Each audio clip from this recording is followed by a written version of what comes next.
नरसिंहा गांव में एक बीते दिनों एक घटना हुई थी जिसमें घर के अंदर बांध के रस्सियों से और उनकी हत्या कर दी गई थी और घर का सारा सामान लूट लिया गया था।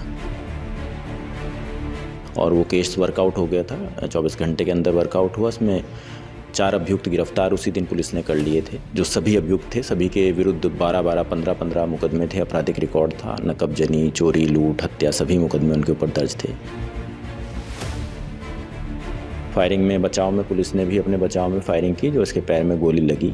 बीती रात रायबरेली पुलिस का एक मुठभेड़ होता है वांछित अपराधी नरसवा गांव डलमऊ थाना के अंतर्गत, और उसमें इनकाउंटर उसके जो है अपने बचाव में पुलिस जब फायरिंग करती है तो पैर में गोली लगती है। और राम बहादुर नाम के शख्स 40 मुकदमे में फरार चल रहे थे। और बीती रात थाना गुरबख्शगंज के अंतर्गत एसओजी टीम और गुरबख्शगंज की टीम के साथ मुठभेड़ होती है, जहाँ पे मौके पे एडिशनल साहब भी मौजूद रहते हैं।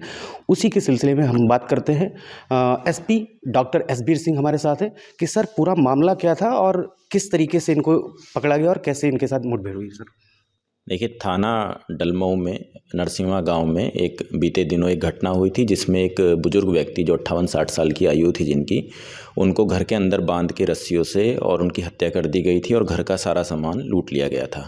पुलिस उसमें मुकदमा दर्ज करके विवेचना शुरू किया तो पुलिस के पास में उसमें शुरू में ही अच्छी जानकारी सर्विलांस और एसओजी की टीम के माध्यम से आ गई और वो केस वर्कआउट हो गया था। 24 घंटे के अंदर वर्कआउट हुआ। उसमें 4 अभियुक्त गिरफ्तार उसी दिन पुलिस ने कर लिए थे।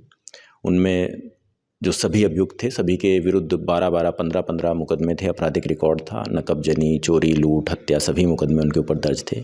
उसी में एक वांछित व्यक्ति चल रहा था, राम बहादुर हमारे ही ज़िले के बछरावा थाना क्षेत्र का रहने वाला है और इसके ऊपर लगभग 40 मुकदमे अन्य जनपदों से भी हैं और हमारे जनपद से भी हैं। और बताया जा रहा है, जो जानकारी मिली है थाना अध्यक्ष के माध्यम से, कि 25,000 का इनाम जनपद औरैया में इन्होंने विगत दिनों में एक लूट की थी, तो 25,000 का इनाम औरैया से चल रहा था और डलमऊ वाली घटना में 12,500 रुपये का इनाम हमारे जनपद से रायबरेली से चल रहा था।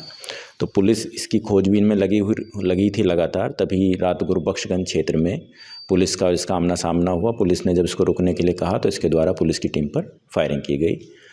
फायरिंग में बचाव में पुलिस ने भी अपने बचाव में फायरिंग की, जो इसके पैर में गोली लगी।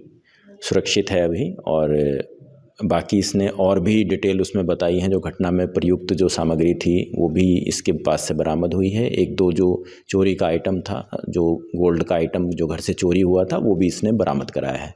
बहुत बड़ा अपराधी है। लगभग 14-15 अपराधियों का इनका संगठित गैंग है जो अगल बगल के सभी ज़िलों में अपराध करते हैं। और इनके लोकेशंस हमने चेक की थी तो अन्य जनपदों में भी इनकी लोकेशन आई है। उसमें से 6 जो 14-15 लोग ये हैं, 6 ने हमारे यहाँ पे डलमऊ वाली घटना विगत दिनों में कारित की थी। सर अगर बात करें तो जैसे 40 मुकदमे हैं, तो 40 मुकदमे में लगभग रायबरेली में कितने मुकदमे में वांछित रहे होंगे, एक आइडिया कुछ? देखिए, जो भी मुकदमे रायबरेली में हैं उनमें जेल गए हैं, जमानत पे थाने से जमानत में कोर्ट से आए हैं। एक मुकदमा जो औरैया का था उसमें ये वांछित चल रहे थे और अन्य मुकदमों में कोर्ट से इनके वारंट चल रहे थे। Thank you so much. जैसा आपने देखा कि कई ऐसे मुकदमे में वांछित चल रहे थे, औरैया में लूट हुई और कानपुर में भी कई मुकदमे में वांछित है। तो ये एक बड़े खूंखार अपराधी का कल रायबरेली पुलिस से मुठभेड़ हुई। और अगर बात करें तो डॉक्टर एसबीर सिंह जब से रायबरेली की कमान संभाली है उन्होंने एज एसपी इन रायबरेली, तो कहीं ना कहीं पुलिसिंग जो होती है वो देखने को मिल रही है। और ऐसे ही अगर काम रहा तो डेफिनेटली रायबरेली पुलिस हर एक मुलजिम को जो मुंह तोड़ जवाब देगी। मैं इंद्रवीर सिंह, IBC 24 के लिए रायबरेली।